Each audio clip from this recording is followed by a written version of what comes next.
Então, pessoal, nós estamos aqui para gravar nossa aula de revisão de rotinas administrativas e a gente vai trabalhar um pouco de cada uma das aulas, tentando sanar algumas dúvidas e tratar assim, dos assuntos mais específicos. Então, a gente começa na aula 1, que é a questão da ética, etiqueta social e comunicação profissional. Então, o que seria a questão da ética profissional? É o que trata, então, das habilidades individuais e atitudes que a gente tem durante os nossos relacionamentos. Então, os nossos comportamentos, né, são as expressões dos valores, onde a simplicidade, naturalidade e amabilidade deve ser a tônica principal. Comportamentos éticos e adequados, eles, sem dúvida, aumentam os níveis de confiabilidade na nossa atuação, né, como ser social e profissional.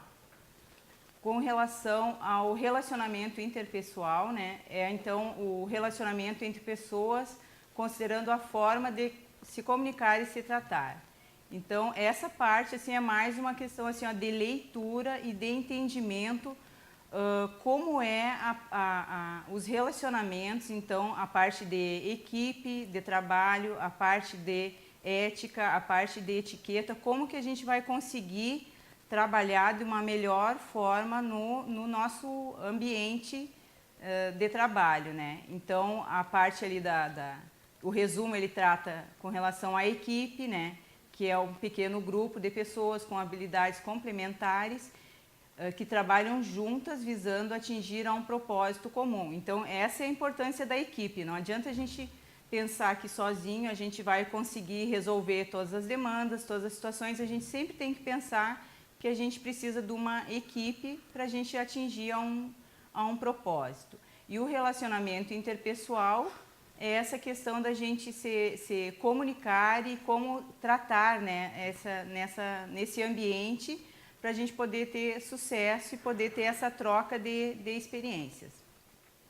Com relação à aula 2, então a gente já passando, ela trata da gestão organizacional, técnicas de arquivamento e de protocolo. Também acredito que uma leitura assim, bem detalhada vai mostrar que é uma parte assim, bem teórica, mas também assim, muito importante num ambiente de trabalho, tratando assim, das rotinas administrativas, né? Tanto faz uma empresa de grande porte ou de pequeno porte. Então, ali a gente já passando para a parte dos textos comerciais, né, que são os textos que mais são utilizados na empresa, né, que trata daí detalhadamente de cada um, né, a carta comercial, o memorando, o ofício, o relatório, cada um tem um pouco da sua explicação. A relação do e-mail, que hoje ele é um texto muito utilizado, há um tempo atrás a gente não considerava ele até um documento formal, né? Mas hoje em dia qualquer processo burocrático já considera ele, então por isso ele tem uma nuance diferente pelo cuidado que a gente tem que ter na utilização dele, né? Nos termos que a gente usa, na forma de redigir, de iniciar, de terminar, a questão da assinatura eletrônica, né? Que já é uma identificação também. Esse é um aspecto que ele é destacado nos documentos, né, mais formais, né. A questão então da declaração também que trata ali. Depois mais para frente tem a parte da procuração, do requerimento e das atas. Então esse também é uma questão assim de leitura para acompanhar. Com relação às técnicas do arquivamento, né, o que seria o arquivamento? Ele é uma organização dentro da empresa, de toda a documentação, bem dizer até histórica de tudo que acontece na empresa, né? Então essas são a parte assim, das técnicas que fala da característica, né? Imparcialidade, autenticidade, né? Naturalidade, interrelacionamento, unicidade. Então este aspecto não está relacionado diretamente a... Pode voltar um pouquinho mais? Relacionado diretamente ao número de cópias produzidas, mas a função da necessidade do contexto da organização. Pode passar. Então, com relação à finalidade dos arquivos, isso é importante a gente entender. Finalidade, servir a administração da entidade e servir de base para o conhecimento da história da entidade. Tem documentos que têm até prazos legais, a parte trabalhista, tributária, tudo isso aí, além de ter essa parte da organização da empresa, tem toda a parte legal também, que precisa desse histórico. Com relação às funções, a função principal é possibilitar esse acesso às informações, né, de forma rápida e precisa, né? Tá, com relação à classificação dos arquivos, daí tem a questão da natureza, da extensão, os estágios da evolução e as entidades mantenedoras. Aí o protocolo ele trata da parte da tramitação, tramitação dentro das áreas e setores da instituição para que essa documentação não se perca. E é necessário exercer o controle de sua movimentação por meio de instrumentos próprios que garantam sua localização e segurança. Daí tem todas as fases da execução dessa atividade, né? Que é a questão de recebimento, registro, autuação, classificação, movimentação, controle da tramitação. Então, essa é a parte do protocolo. Então, a importância realmente é esse fluxo da documentação para te saber, né? Aonde ele se encontra, com quem se encontra, que fase ele está, né? Desse andamento da documentação. Essa parte que a gente vai entrar agora de tributos independe assim, do tipo de empresa, no caso, que tipo sendo uma empresa, não interessa se é serviços, se é comércio, sempre vocês vão se deparar com essas questões tributárias. Tá? O que quer dizer a parte tributária? Então, ela é a forma de financiamento de todo o sistema nacional das nossas despesas, né?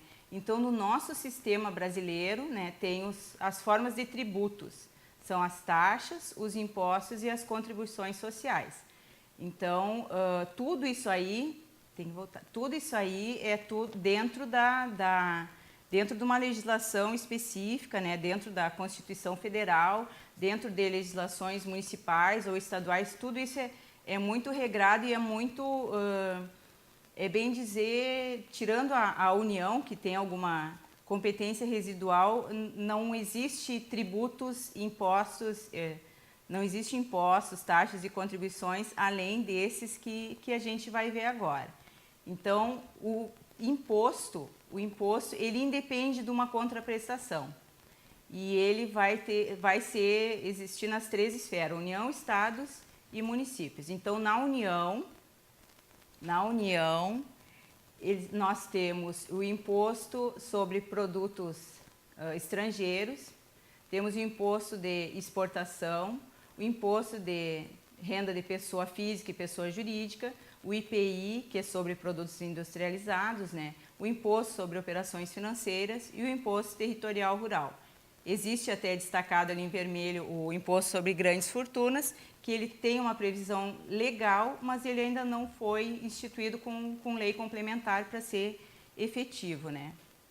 Os estados. Então, o estado ali cita, né, o artigo da Constituição, os impostos que são possíveis, né? Então, a gente tem o ITCD, que é o de causa mortis, doação de bens e direitos, e o ICMS. O ICMS é o que mais a gente acompanha no nosso dia a dia, que toda a parte de prestação de serviço e comércio, tudo, em todas essas movimentações, a gente está sempre pagando o imposto sobre circulação de mercadorias e serviços, né, que é o ICMS, que é bem conhecido da gente, e o IPVA, que é sobre veículos automotores. Com relação aos municípios, então, a gente tem o IPTU e o ITBI.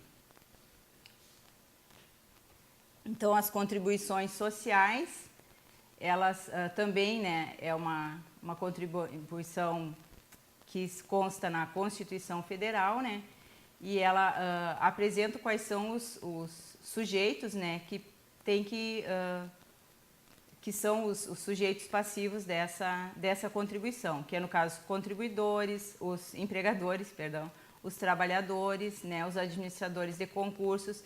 Isso aí a gente pode se reportar à nossa folha de pagamento, que é um exemplo clássico, né, as contribuições que a gente tem ali. Com relação então à legislação trabalhista, aí a gente tratou assim, ó, de forma geral, e eu acho que assim é bom cada um pensar na sua vida profissional, né, as questões para poder trazer isso aí bem para a sua prática real, né. A questão da figura, o que é o empregador, o que é o empregado, né, quais são as características específicas de cada um, o que é o contrato individual de trabalho, né, como é feita a folha de pagamento, que é uma questão assim obrigatória, que tem todos os passos de formulação, a questão da rescisão de trabalho, o fundo de garantia, que é uma obrigação, isso é uma observação importante. Antes ele era optativo, a partir da Constituição ele se tornou obrigatório, né? E ali ele traz então a parte da legislação também previdenciária, né? Que é a parte das contribuições da empresa e as contribuições para terceiros. Eu acho que eu acabei esquecendo de um slide que fala das taxas. Então, as taxas, ela tem um diferencial que ela tem uma contrapartida. A gente tem um serviço relacionado a isso, indiferente dos impostos, que existe, tu paga o imposto e ele vai para o grande bolo de arrecadação e ele vai para a saúde, para a educação, vai para essas despesas. E as taxas, ela já tem um fim específico. Por exemplo, taxa de iluminação pública. Tu sabe que aquele valor que vem destacado de taxa de iluminação, ela vai para essa despesa específica. Taxa de pagamento de alvará de localização das empresas. Tu sabe que aquela taxa é para pagar o funcionamento da empresa durante aquele exercício. Então, esse é o diferencial das taxas. Espero ter sanado assim, alguma das dúvidas. Peço que vocês façam o questionário de revisão. Qualquer dúvida, vocês nos passem para a gente poder ir tentando sanar, e espero que vocês tenham êxito, né, na prova. Tenho certeza que vocês vão conseguir, e uma boa leitura complementado com os exercícios, eu acredito que vai ser tranquilo. Muito obrigada.